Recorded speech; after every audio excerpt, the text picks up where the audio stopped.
A paz do Senhor, pastor Samuel, a paz do Senhor, presbítero Alexander. Paz do Senhor. Presbítero, explica para mim, por favor, melhor, para mim ter uma compreensão do que eu já compreendi, mas ainda ficou um pouquinho de dúvida, sobre quando você falou dessa mensagem que Jesus fala, eu não vim para trazer paz, mas para trazer espada.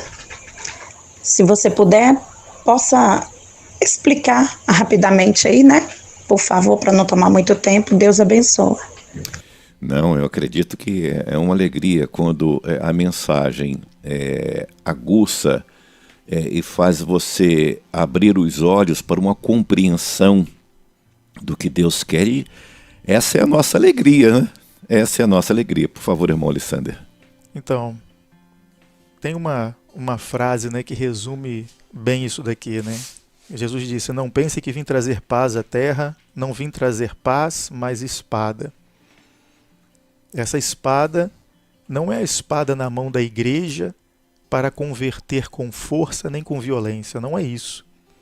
Ele está falando exatamente ao enviar os seus discípulos, ele está falando: olha, não pensem que vocês vão ser imediatamente recebidos com abraços e flores. Mas que maravilha, vocês trouxeram a luz, né? Disse o profeta Isaías, né? Aqueles que estavam na sombra da morte, na região da sombra da morte, uma grande luz brilhou. A luz de Cristo é a luz da sua que porta todo aquele que é da igreja, né? Mas o Senhor fala: olha, não vai ser assim. O que vai acontecer é que, porque eu trouxe vocês para a luz, eu também vou trazer contra vocês a espada. Não significando que Jesus está incitando, não é ele quem origina a perseguição no sentido de, como fala, instiga pessoas contra a igreja. Fomenta. Não é isso. Ele está dizendo que naquela cadeia de causas e causas e consequências, porque ele é o originador da luz, ele então consequentemente vai ser o originador da perseguição contra a luz. Então por isso ele fala: trouxe espada, né? Então o que fica é que o Senhor Jesus ele está dizendo que por ele trazer a salvação, ele traz junto a perseguição àqueles que estão sendo salvos simplesmente pelo conflito daqueles que estão em trevas, enquanto não deixam as trevas, e essas trevas são manifestadas pela luz. Mas ele deixa claro aqui em Mateus 10, de forma nenhuma a vossa luz, seja colocada embaixo do velador, ou seja abafada, seja velada, de forma nenhuma. Ou seja, não se esconda. Não esconda. É o que a gente falou um pouquinho, né, antes, em off aqui, né? Resistir. Resistir é você permanecer em um ponto onde a luz manifesta a todos, ou seja, o Evangelho de Cristo Jesus. Eu não vou me esconder por causa da perseguição. Eu não vou resistir com espada, mas eu vou dizer que eu estou ali firmado pelo Senhor, porque Ele é poderoso para me deixar de pé. Me permita, irmão Alexander, e nesse contexto Jesus está sendo, não pode ser diferente, né? Verdadeiro e realista. Isso é completamente convergente para tudo que Deus e o Evangelho nos traz. E aqui só para corroborar com outro Evangelho, João: se o mundo vos odeia, sabei que antes de vós me odiou a mim. A espada aí. Se fosses do mundo, o mundo amaria o que era seu. Mas como não sois do mundo, antes dele vos escolhi, é por isso que o mundo vos odeia. Ou seja, a convergência para os conselhos de Deus.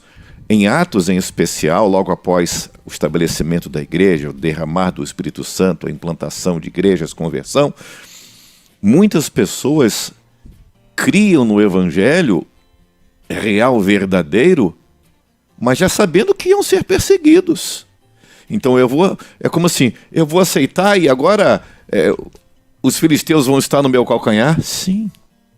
Então eles sabiam, no Evangelho pregado verdadeiro, que optar, escolher a Cristo, consequentemente daria perseguição, parentes iam abandonar, não é? Olha, se pai e mãe, e quem deixar pai e mãe, irmãos, por minha causa, receberá 100 vezes tantos no tempo presente, com perseguição, olha aí, com perseguição, e no porvir, a vida eterna. Então, essa espada é uma espada realista de perseguição, e em outros textos, de maneira diferente, é tratado, mas é assim.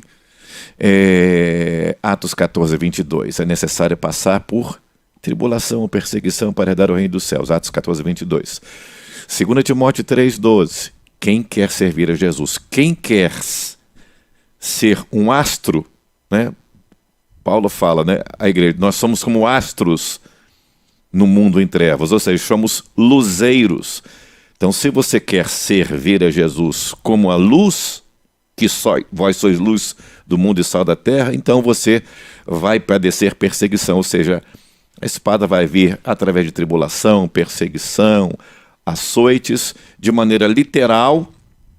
Quando não for isso, os asseclas do inimigo forem usados, os principados e potestades vão estar aí para querer nos intimidar, mas fique tranquilo, seja como a mulher lá de Provérbios. A mulher que teme a Deus, ela ri do futuro. E como Jó, se Deus tirar a minha vida, vou continuar esperando nele. Fala, presbítero, acabei tomando aí a sua fala. É exatamente isso aí. E então, assim, fique claro aqui para os irmãos, né? Jesus está descrevendo um processo. Ele está falando assim, olha, o processo que eu estabeleci, um processo no sentido de como ele fala, tem um outro trecho do Evangelho que ele vai falar assim, o reino de Deus é como aquela sementinha da mostarda, né? É menor das sementes, mas depois que dá uma árvore grande, ele estava falando do seguinte, olha, eu estou plantando uma coisa aqui, mas o tempo vai mostrar como isso aqui está destinado por Deus a se agigantar e ser levado a toda a humanidade. Agora, qual é o processo pelo qual esse reino expande?